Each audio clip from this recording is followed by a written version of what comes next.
আকাশবাণী কলকাতা জেলার চিঠি উত্তর দিনাজপুর থেকে লিখেছেন আমাদের সংবাদদাতা তন্ময় চক্রবর্তী। শীত যতই পড়ছে সকাল থেকে দেখা যাচ্ছে প্রকৃতির মুখ ভার। আকাশে দেখা যাচ্ছে ঘন কুয়াশার ছায়া। বেলা বাড়ার সঙ্গে সঙ্গে বেড়ে চলেছে কুয়াশার ঘনত্ব। উত্তর দিনাজপুর জেলা জুড়ে কয়েকদিন ধরেই দেখা যাচ্ছে ঘন কুয়াশায় ঢেকে রয়েছে, ফলে যানবাহন থেকে শুরু করে পথ চলতি মানুষদের অসুবিধার মুখে পড়তে হচ্ছে। পাশাপাশি এই ঘন কুয়াশার কিছুটা হলেও শীত পড়েছে গোটা উত্তর দিনাজপুর জেলা জুড়ে। এই ঘন কুয়াশার ফলে ভোগান্তির শিকার হতে হচ্ছে পথ চলতি মানুষ থেকে শুরু করে যানবাহন চালকদের। ধীর গতিতে যাতায়াত করছে গাড়ি। ভারতের প্রধানমন্ত্রী নরেন্দ্র মোদীর আত্মনির্ভর ভারত গঠনের ডাকে সাড়া দিয়ে এগিয়ে এলেন উত্তর দিনাজপুর জেলার কালিয়াগঞ্জ ব্লকের প্রত্যন্ত অঞ্চলের এক যুবক ফসিউল রহমান। তিনি ভারত সরকারের মুদ্রা যোজনা থেকে ঋণ নিয়ে গড়ে তুলেছেন তার গ্রামে গরম ও শীতের পোশাক তৈরির কারখানা, যেখানে আজ কাজ করছেন এলাকার বহু মানুষ। উল্লেখ্য, গ্রামে যে সমস্ত যুবকরা পরিবার ছেড়ে একদিন ভিন রাজ্যে কাজ করত, আজকে সেই গ্রামের যুবকরাই ফসিউর রহমানের কারখানায় কাজ করে স্বনির্ভর হচ্ছে। তাই গ্রামের এই যুবকদের আর বাইরে কাজ করতে যেতে হচ্ছে না। বর্তমানে এই কারখানায় এখন চলছে শীতের বিভিন্ন ধরনের শীতবস্ত্র তৈরির কাজ, যা আর 5 জনের কাছে নতুন দৃষ্টান্ত স্থাপন করেছেন গ্রামের যুবক ফসিউর রহমান।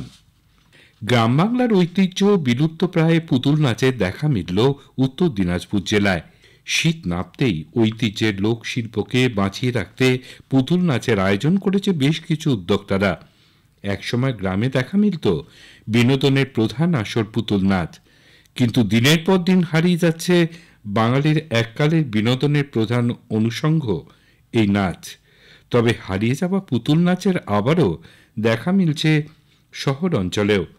মুঠোফোন ছেড়ে পুতুল নাচ দেখতে উৎসাহ চোখে পড়ল উত্তর দিনাজপুর জেলায়। নদিয়া থেকে আসা এই পুতুল নাচ দেখতে ভিড় 8 থেকে 80।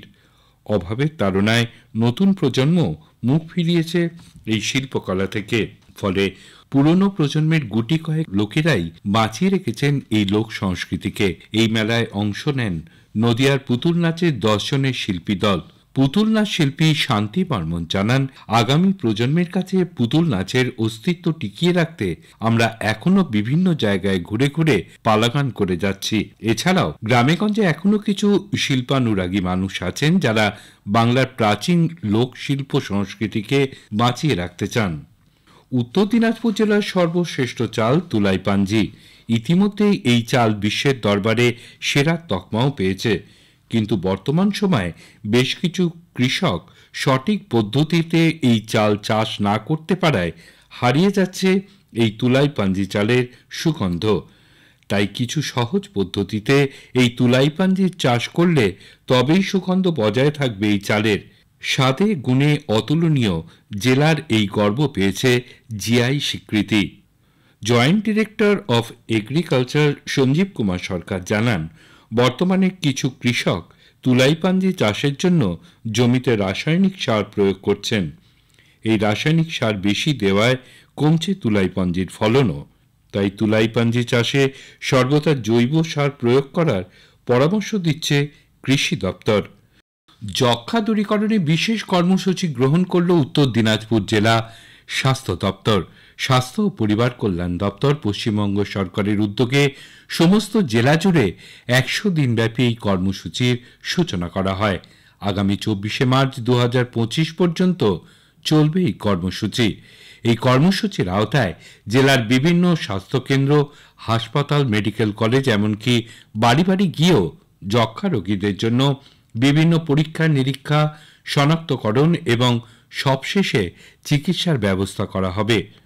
তৃণমূল স্তরে আশাকর্মীদের এই কর্মসূচি সম্পন্ন করা হবে বলে জানান উত্তর দিনাজপুরের জেলা যক্ষ্মা আধিকারিক দীপ সামন্ত। আগামী দিনে এই কর্মসূচি যক্ষ্মা দূরীকরণে বিশেষ ফলপ্রসূ হবে বলে আশাবাদী তিনি। জেলার চিঠি শেষ হল। উত্তর দিনাজপুর থেকে পাঠিয়েছেন আমাদের সংবাদদাতা তন্ময় চক্রবর্তী।